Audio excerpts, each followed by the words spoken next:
नमस्कार विद्यार्थी मित्रांनो, आज आपण बघणार आहोत इयत्ता 7वी मराठी 8 नंबरची कविता शब्दांचे घर. स्वाध्याय प्रश्न 1. कोण ते लिहा. अ. शब्दांच्या घरात राहणारे. उत्तर स्वर, काना, मात्रा, वेलांटी व विरामचिन्हे. आ. घरात एकोप्याने खेळणारे.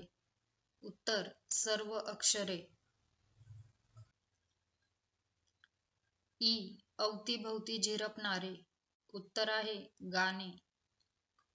प्रश्न क्रमांक 2. कवितेच्या खालील ओळी पूर्ण करा. 1. घरात होता काना मात्रा वेलांटीचा मेळ, एकोप्याने खेळायचे सगळे अक्षर खेळ.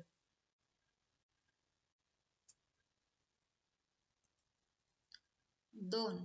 एखाद्याची धुसफूस सुद्धा हवी हवीशी छान, प्रत्येकाचा अर्थ वेगळा, सुखदुःखाचे भान.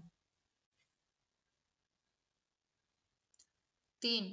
कानोकानी कुजबुजताना अंकुर मनकोवळा वाट, मोकळी होऊन लागे कवितेचाही लळा.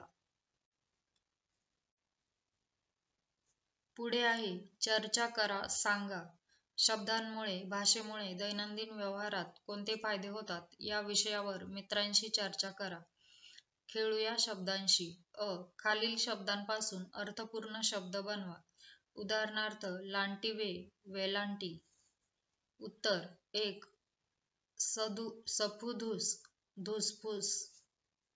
2. रकुअ, अंकुर. 3. कानिनोका, कानोकानी. आ. खालील शब्दांना कवितेत आलेली विशेषणे लिहा. उत्तर 1. सुंदर घर. 2. हळवे स्वर. 3. मनकोवळा अंकुर. 4. मोकळी वाट. ई. खालील शब्दसाखळी पूर्ण करा.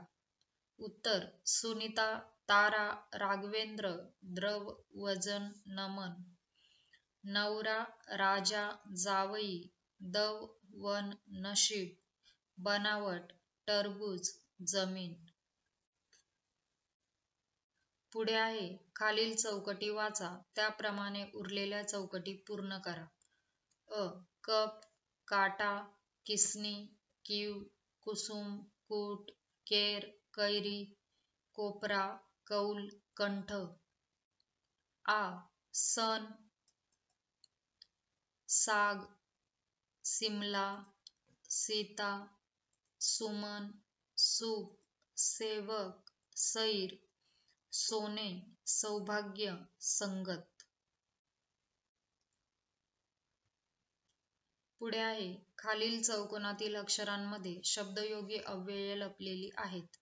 उभ्या, आडव्या, तिरप्या पद्धतीने अक्षरे घेऊन शब्दयोगी अव्यये बनवा व दिलेल्या जागेत लिहा. वर, मागे, सकट, सह, नंतर, प्रमाणे, पुढे, नजीक, साठी, खाली. विरामचिन्हांचा वापर करून परिच्छेद सुवाच्य अक्षरात पुन्हा लिहा. मुलांनो, शाळेत तुम्हाला अनेक मित्र असतात. तुमची काळजी घेणारे, तुमचे आरोग्य जपणारे असे अनेक मित्र तुमच्या सभोवती आहेत. कोण बरे आहेत हे मित्र असा प्रश्न तुम्हाला निश्चितच पडेल. आपल्याला फळे, फुले, सावली देणारे वृक्ष, आपल्याला पिण्यासाठी पाणी देणाऱ्या नद्या, श्वसनासाठी ऑक्सिजन देणारी हवा, आपण ज्यावर निवांतपणे राहतो अशी जमीन, अर्थातच आपल्या सभोवतालचा निसर्ग हाच आपला खरा मित्र आहे.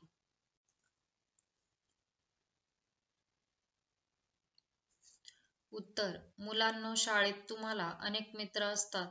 तुमची काळजी घेणारे, तुमचे आरोग्य जपणारे असे अनेक मित्र तुमच्या सभोवती आहेत. कोण बरे आहेत हे मित्र असा प्रश्न तुम्हाला निश्चितच पडेल. आपल्याला फळे, फुले, सावली देणारे वृक्ष, आपल्याला पिण्यासाठी पाणी देणाऱ्या नद्या, श्वसनासाठी ऑक्सिजन देणारी हवा, आपण ज्यावर निवांतपणे राहतो अशी जमीन, अर्थातच आपल्या सभोवतालचा निसर्ग हाच आपला खरा मित्र आहे. विद्यार्थी मित्रांनो, इझी सोल्युशन क्लासेस चॅनलवर सर्व विषयांचे स्वाध्याय अपलोड करत आहोत. चॅनलला सबस्क्राईब करा आणि सोप्या भाषेतील स्वाध्याय अभ्यासा. Thanks for watching.